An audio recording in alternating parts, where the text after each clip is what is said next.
One. Hello, everyone, and welcome to the seventh episode of the Master and Apprentice Show. And look at us using technology to do this. I'm Gary, and I'm Jacob. all right, So last time we talked, we said we don't really know what we're going to do about the yeah, summer. And I'm pretty sure we landed on the consensus that we weren't going to do anything. Well, we lied a little bit, I guess. So hey, sometimes it's here okay we are. for your audience, right? Yeah, I mean, especially when it comes to stuff like this. So our biggest like convincing factor was that we just watched pretty much all the Acolyte ended last week. Yes. And our thought was, why not do or try to make up a podcast where we can talk about what we thought before it leaves our brains too much and then we Yes. So forget about it. it's only been like a week and a half or something like that since it ended. So before we begin, what's your T-shirt game? Because Derek likes to record or check out our T-shirt game. So So my I've got that. t-shirt game, I'm not wearing anything crazy Star Wars this time, but that's Oh, only okay. because I've traveled. So Okay. his t-shirt game looks like the Phantom Menace, but That's I'm that's rocking. That's that. Well, I keep going the wrong way here. I'm not used to this. This is that. This is an original. This I didn't go to Star Wars Celebration in 1999, but they sold these dirt cheap afterwards, Nice. That's really cool. and I got Yeah. a discount off of the Star Wars Insider magazine site. So that's an original. That's from 1999, right there, baby. I wore that when you and I went to the re-release there back in May. Nice. Yeah, no, that's really cool. But kind of like I said, I'm not wearing anything crazy Star Wars today, but that's only because I've been traveling. So I went to Michigan for my co-op, Right. and I'm wearing a Blue Angels t-shirt because there was a big show here in Michigan a while ago.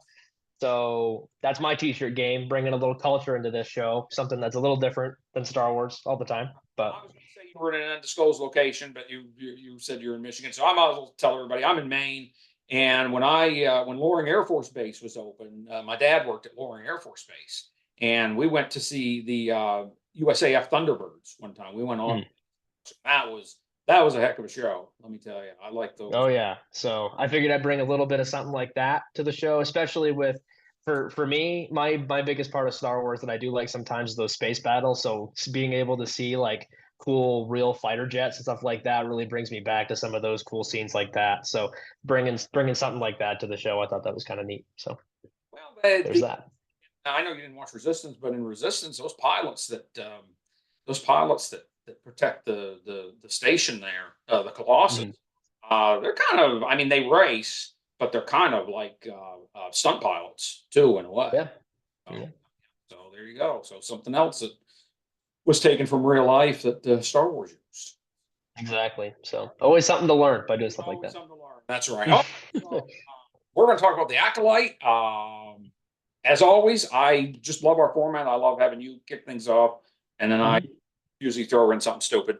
But so why don't you go Sure. ahead and give your overall thoughts on what you thought of the show? Sure. So yeah, I want to give my overall thoughts on the show.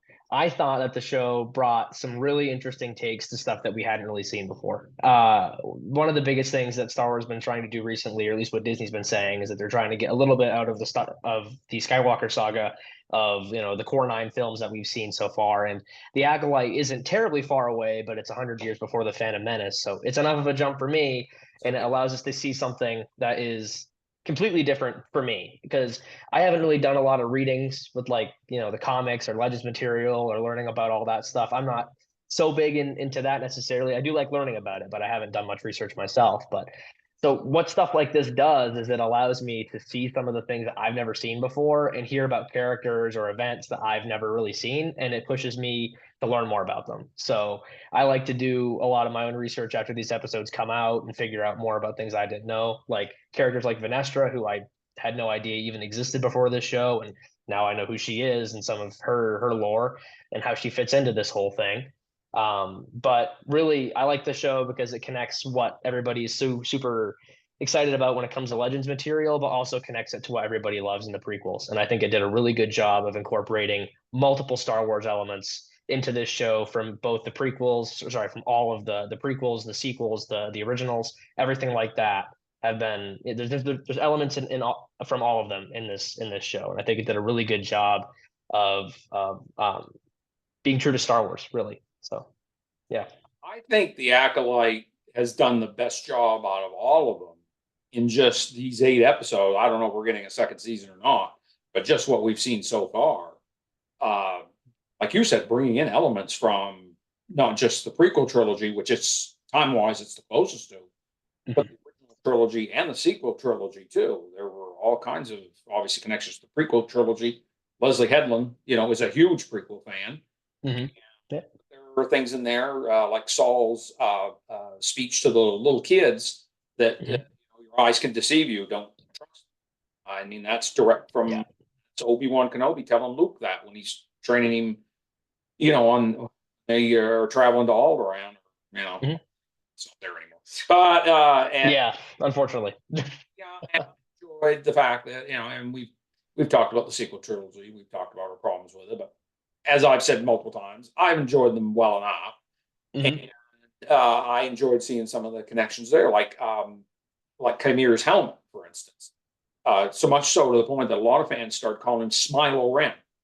Yeah, yeah, with a lot of theories coming up about whether or not he's a member of the Knights of Ren or something. I mean, there was a lot of theories about him, but Early made for the Knights of Ren, but we don't know because I don't know. I don't think we've gotten much background info on those guys. we really didn't. And a lot of the questions coming up around that, around episode 8, we'll talk about that in more detail when we get towards the end of our podcast here. But in general, I do think that the series did a very good job as a quick summary, and I think I really hope that they do a second season because I think there's a lot of room to talk about there. But for sure, definitely a good job. Really excited they did it. Glad they did it well.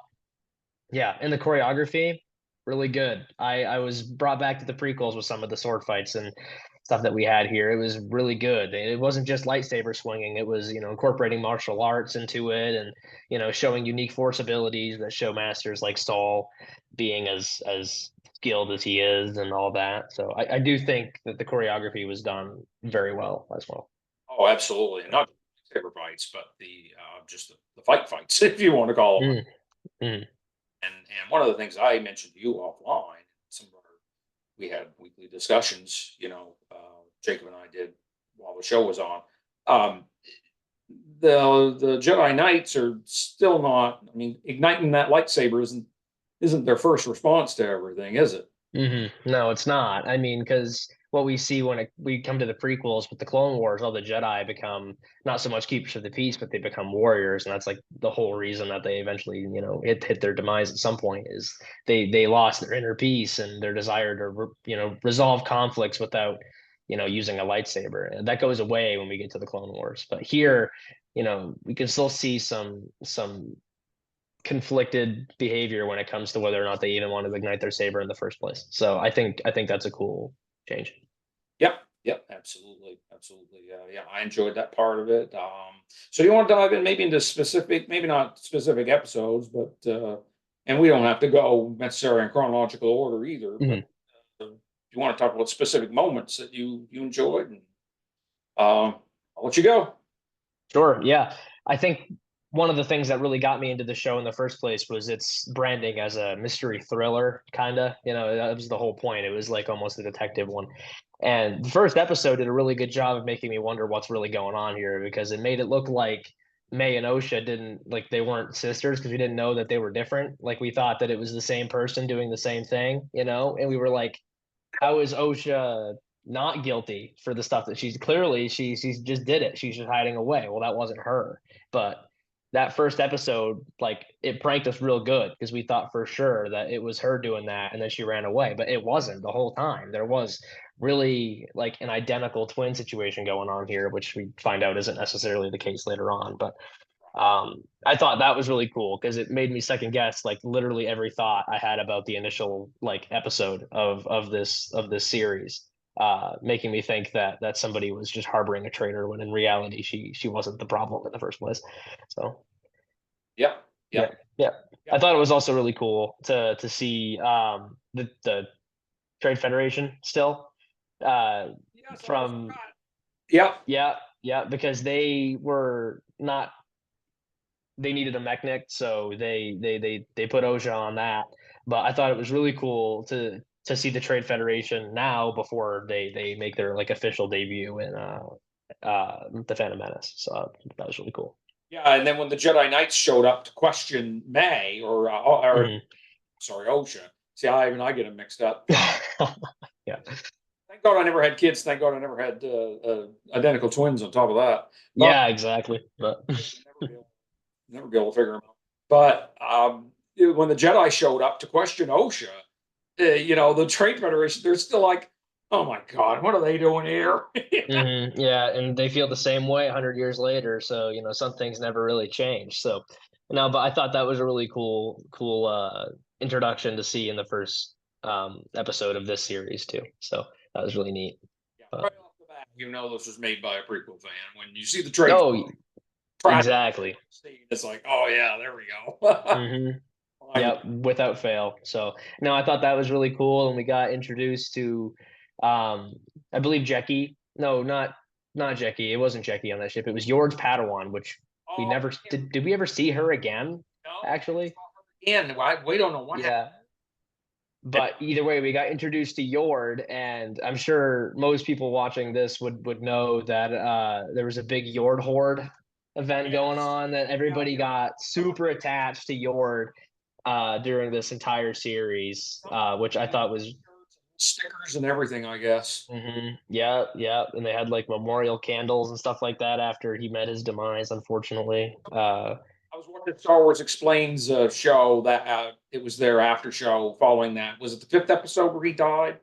It was the fourth, Yeah, it right? was night. Yeah, and someone in Star Wars Explains chat said, "Yeah, I just got my Yord Horde shirt today."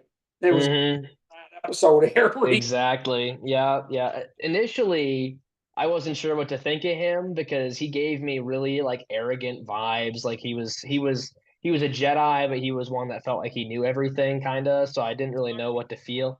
Remember, he was ironing his robes, and Yeah, that was really interesting. Jackie just walks by him and goes, "Oh, please put your clothes on." Yeah, exactly, exactly. But no, I thought he was a very interesting character. He became more of a favorite throughout the episodes as he went on. But initially, I thought he was kind of an enemy because he didn't really give me any like cool Jedi vibes. He, like I said, he felt very arrogant. But Yeah, I didn't he know. had some good advice to give later on, which I thought definitely like redeemed him, and he felt more sincere later on, which I thought was cool, and it made his character more developed to me. But it didn't take much longer for us to get introduced to Saul, much longer after that, and all those Jedi in the temple were wearing their very light robes, which we talked about after that first episode, the distinction between their robes, because like in the prequels they didn't really have like temple robes or battle robes, like they were just all the same. They were wearing, Yeah. yeah, they were wearing the same thing, which to me it's a little strange, but it just tells you that they're in a war-torn time. They don't have any time to change like that. But in this period, they're always, in the temple, they're wearing like their light robes, they're symbolizing their purity, their light. And then when they go out and do their mission robes, they're more yellow, they're darker. They look more like what the Clone Wars robes look like for the Jedi that we see in the prequels. More like that. You're right. Yeah. Exactly. So I thought it was really cool to show a distinction there because those lighter robes look more like the High Republic robes that you'd see in those books. So kind of bridging the time between that and the prequels, you get to see a connection between that. So I thought the Acolyte did a good job with just like the dress department, like how they're all dressed up. I thought that was cool. I thought the costumes were great in this show. They were, Mhm. I mean, Oh that yeah, that, 100%. that show should get nominated for something just for their costumes, I think. Oh yeah. Yep. No, I agree. And even some of the creatures look really cool. Like I thought Jackie was like one of my favorite characters when she got introduced. She was a very interesting looking creature. And I think what was it? It wasn't. Can I interrupt you just for a second? Yeah, Just please go ahead. out there. I developed crushes on some of the alien girls in Star Wars. Shoot. Go ahead. Yeah. Yeah. Yeah, I think Jackie And wasn't now like. she's dead. Yeah, she's dead now. Fortunately, she met the demise with a lot of other Jedi. I fall in love. I'm in love with dead women all the time. I'm in love with Marilyn Monroe. I'm in love with Karen Carpenter, and I'm in love with all of these fictional characters like Jackie there. Mhm. So yeah. So go ahead. I'm sorry. I just had to go And on. then they just die right off. What's Oh up yeah. with that? Oh yeah. But no, but either way, Jackie was a species, but I don't think she was like a pure species. I think what I heard she was like a mix. That's right. She was a mix, and I can't remember. So Yeah, but she is a mix. Yeah. Yeah, so I thought that was really cool that they would introduce like a new kind of species, but not really, but just like a mixture of one, which I thought was really neat. And I thought it made her character really cool. I also liked her sass. She had a lot of sass, We which see was mixed species which was in pretty Star funny. Trek a lot. We see a lot of people who are part Klingon and part human and that sort of thing. Hmm. It's pretty cool Yeah, but too. yeah, no, for sure. Because I don't think Star Wars has really done too much with like species mixing. Because yeah, I don't think it ever really thought to. But it for all the people that might complain about diversity in Star Wars, it's quite diverse for reasons just like this one. So there it is. You go back to 1977 in the first movie, and Star Wars is just walk into that effed up bar, like they said in what was I can't remember the name of the movie now. Oh, it was Dogma. It Mhm. was one of the Jay and Silent Bob movies. I don't know if you're familiar with those two characters or not, but No, I'm not. all right, in Dogma, one of the I think it's Jay calls it that effed up bar. So Yeah, yeah. Hmm. Yeah, exactly. But no, so I really thought that the designs were really cool, and like I said, I really like Jackie's design because it was unique. I don't think it's something we've seen like that before. So that was pretty cool. yeah, yeah, that was awesome too. So yeah, I enjoyed all that. And we got some good space battles too. I think a lot of people weren't sure we were going to get space battles in this. We had a couple good or space chases at least. Hmm. Uh, Yeah, we got one in even the last episode of it, which I thought was really cool. Saul and May going through that asteroid field, which I mean, it wasn't really asteroid field. It was like a ring in Saturn. It was kind of like that. Uh, Patterns, yes. yeah, exactly. But I thought it was really cool because it made me feel like I was watching Attack of the Clones again with uh, Kenobi going through the asteroid field to chase down Jango Fett. I thought that was really cool. And but yeah, I think the only thing I was missing there was one of those sonic charges. And yeah, that was about it. But no, it was pretty cool. They probably hadn't developed those at that point. So Probably not. Probably not. That's probably a Django exclusive. that could be the custom job. Yeah. It might be, but no, I thought it really brought me back to stuff like that. But no, we got some pretty cool space chases there, so Yeah. that was pretty neat. Yeah. That was But great. Really great. Trying to think of other things here that I wanted to discuss with you regarding this. Why don't you pop in with something else maybe that you sure, yeah, no, I thought kind of push into episode 2 a little bit. So sure. episode 1 was really introductory. We got a lot of information on what was going on, as well as a lot of like establishing that mystery. Well, we learned about not what happened on Brendok, so to speak, but we learned about what's going on with the sisters and that they actually are sisters. So we got that like familial connection there. But we also learned about who she's targeting. It's these 4 Jedi that were on this mission before we actually got introduced to it. And I think going back and watching it now with a lot of the context, I think a lot of those would make more sense. But when we were initially watching episode 2, I was like, okay, why is a Jedi like Torben, who is amongst these 4, so like stuck in himself? Like, why is he repenting, so to speak? And then why is he like willingly taking poison to kill himself? You know what I mean? So I thought it was really neat to show like a build up. Like, we didn't really get like an introduction to exactly what happened right away. We were given a couple episodes to theorize and mull over it for a little bit and question it before we were really given answers to anything. And I thought that was a really cool way to establish it, to make us wonder what's going on with Torben and why he's like that, or what Saul is hiding, or what happened, like why did um May do all these things. But I just thought it was a really cool way to expose it, and it made it really a lot more like a thriller, which I thought, if that's what they're selling the show as, I thought they did a good job of that. Oh yeah, they absolutely did. Yeah, yeah, I totally agree with that. Yeah, and then of course we got into the well, okay, we'll talk about. So she right off the bat they killed Indara. Yeah, yeah. More luckily of Carrie Ann Moss later because she was promoted when this started. That kind of shocked me. Hmm. Wow, they promoted her as if she was going to be like a super big part of the show. Yeah, and then get killed off right off the bat. That was a little strange, but Then we had the first of 2 flashback episodes taking place mhm, 16 years prior to the main events in the series, and mhm. uh, the first one was from the point of view of it turns out that the girls were created by and raised by these, they just call them witches. So let's talk about those ladies. Yeah, I guess so. So they really gave me like the Witches of Dathomir, like the Night Sisters. I like initially that's what I kind of thought it was, but not so much. But it just goes to show that there are more witch cults out there that are comprised of all women, and not just the Night Sisters. So I thought that was kind of cool to establish that. Um, I don't really know the history too much of the Night Sisters. I don't know if they were around at this point. I'm assuming they must have been. So that means that there were just two witch cults around at the same time, Now I'm going to interrupt I you. suppose. I believe Yeah. that Dathomir, the Night Sisters are, because I think in the other flashback episode, which is the number 7, I I think who's the Jedi Knight you just were talking about? Torben. Corbin. Yeah. Doing that thing again. It's hot here and my brain isn't working right. 87 today. But anyway, Torben, I think, says something in that other flashback episode of, are they Night Sisters? And Mm. no, Yeah, I was just thinking too about like the no, age they of were like still the Night Sisters, I think. yeah.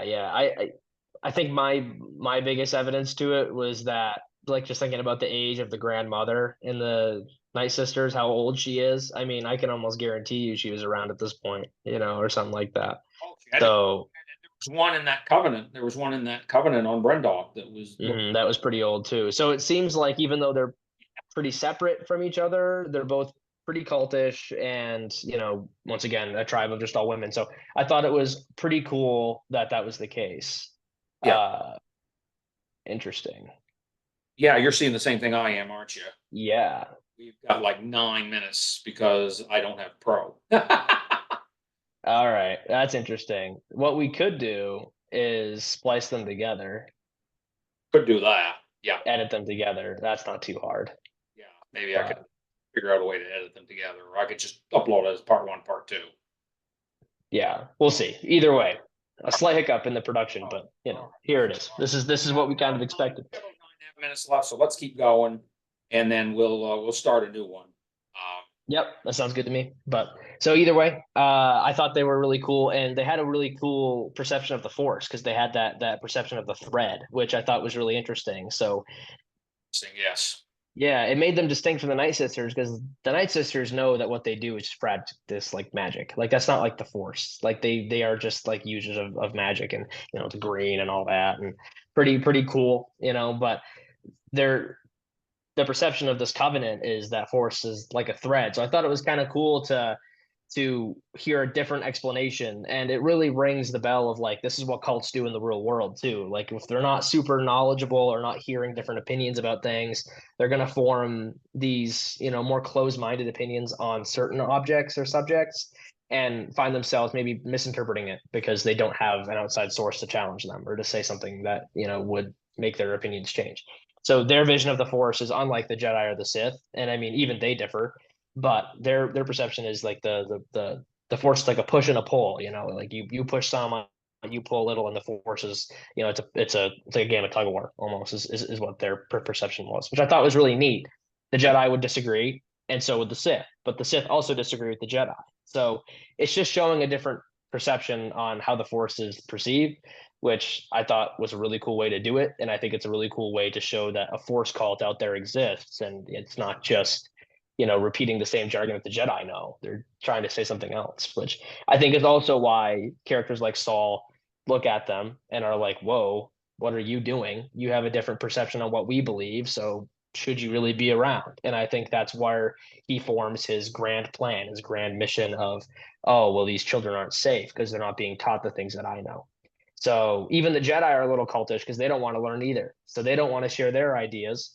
So what's different between Yeah, he will not back away from that, even when in the other flashback episode in Dara, we learn is trying to convince him, no, you're going about this all the wrong way. Mhm. These girls should stay here, and he just is Yeah, backing off on that. He wants to take them back to the temple and have them trained. Yep, and I mean, Andara says something too, because about him and Torben having a similar mindset. Because Torben at episode 7, but also a flashback, um, is like, well, his mindset, Torben's is like, oh, I want to go home. I've been here for far too long. Yeah. And then Saul tries to write off that his mindset isn't similar. But they both are very, focused on a specific thing. Torben's focused on getting home, and Saul is focused on finding this virgin. He's focused on making his job make sense. He's trying to find a purpose where, there definitely is one, but he's searching like so hard for it that he's losing his way a little bit. And he continues to do this throughout his later life too. And this is eventually what causes him to bite it. So there really is a problem with the Jedi being so close minded of their surroundings and becoming like tunnel visioned on a certain thing that they start to forget who they are. And I think a lot of that clouds his mind towards the later half of the season, where instead of, I mean, he couldn't even identify May from Osha in the moment of the flashback, as well as here. Wouldn't you think that his strength with the Force would allow him to sense that difference or something like that? So I think throughout like almost his entire season, he's so tunnel visioned on this one thing that he clouds his vision. And someone like Kamir, who's really strong in the dark side and accepts his inner darkness, is really good at seeing the things that he can't see because Saul is not focused in like Kamir is. So just the distinction between the Jedi to show that they are also false creatures. I mean, they're not perfect. So I yeah. guess it's pronounced Chimere, but I heard someone pronounce it Chimere like we pronounce it too. So I have no idea. As far as I'm concerned, Kamir is easier to say. So, it's good. so Yeah, it rolls off. yeah. But Um, yeah. yeah, yeah. So why don't we wrap up the flashback episodes, and then we'll in part two we'll go back to the regular main event. So Mhm. I agree with that. Yep. that whole thing, ends up with May and Osha kind of butting heads, and Osha wants to go. May thinks she shouldn't. That she should stay there. They said, "Well, we'll try to fake fail our test that the Jedi gives us," and Mhm. Osha can't do it. So No, she's too pure. But like this connects to that whole virgins thing where like they're not just twins, they're split from the same person. So, May gets that more rambunctious side and Osha gets that more pure, I can't lie to the people kind of side. And I think that really shows when they try to conduct the same test on the twins, one of them fails a lot easier than the other one. It just shows that they're cut from the same person and one of them's a lot better at lying than the other one. So pretty yeah, we neat. learned that But too. That they're not twins in the sense of two separate entities like twins are, but yep. they were split. There was one entity that was, and they used dark magic of some type to split them. And Mhm. I came up with a theory. I wonder if one of them dies, does the other one also die? Oh, I mean, I guess it's kind of curious because this Virgins thing is the same thing that created Anakin Skywalker in the prequels, right? It's the same disturbance in the Force that allows something like that to be created, like willed up, not just created, um, by normal means or anything. So I don't know because Anakin was never split, So I guess we've never really seen anything like that. But if he was also a virgin, so I wonder if something like that could have happened to him or something. But I don't know. I don't know. I mean. I don't think that would happen. I don't just because they're split like that. I do think if one was to die, I think the other one would potentially become weaker. Like maybe their strength for holding life would be less. But Yeah. I don't know if they would actually, perish from that. There was there's a mythical story of, I don't know if you've heard of this one, called they were called the Corsican twins. I can't remember which country this myth originated from, but if one of them hurt himself, he didn't feel it, but the other one did, and vice versa. Hmm, So like if weird. they got into an argument and he wanted to hurt his twin, he'd punch himself in the mouth instead of. Weird. Yeah. Yeah, Well, I yeah. mean, with as much as they had to cover in this one, if they do make a second season, they very well could do something like that Oh, because I mean, they've been split up again, but they yeah. were split up initially, but now they've had a chance to reconnect, and now they're split up like again. So I'm curious if something like that would be fleshed out in the second season if they did it. They definitely could. I mean, we've explored this idea of avergence before, but never explored it like this. So it'd be neat if they could throw like a a wrench in it, see if Yeah. anything happens if they were to mess with it. I don't think it's the same. It's kind of an interesting, Yeah, no, yeah, for sure. But no, I thought that the flashbacks did a pretty good job of fleshing out the story. It really showed Saul's choice with everything. We got to see a little bit more of why he, Torben, and all those other characters are so guilty. Because Oh yeah. really, if they had just left it, nothing likely would have happened, and they, those witches in that covenant probably would have been fine. But they really did intervene, and really made Andara mad because Oh, absolutely. she wanted to leave it. The council told her to leave it, and they didn't, They and did. it led to the entire death of that covenant. So Yeah. no wonder people like Torben feel so guilty for expressing a pleasure to go home or something. So Why I don't thought we that was a really continue cool that way. discussion? Why don't we continue that? We only got about a minute left here. Oh yeah, we do. We're gonna have to start another Zoom session here. Why don't we end it now? I'll give you a call and we'll connect again. And because I got a couple more thoughts on the flashback episodes. Yep. So this is the end of part one, folks. Sorry we're doing it this way, but it's limitation of I don't have Zoom Pro. So part Yeah, two is coming. Stay with us. sounds good.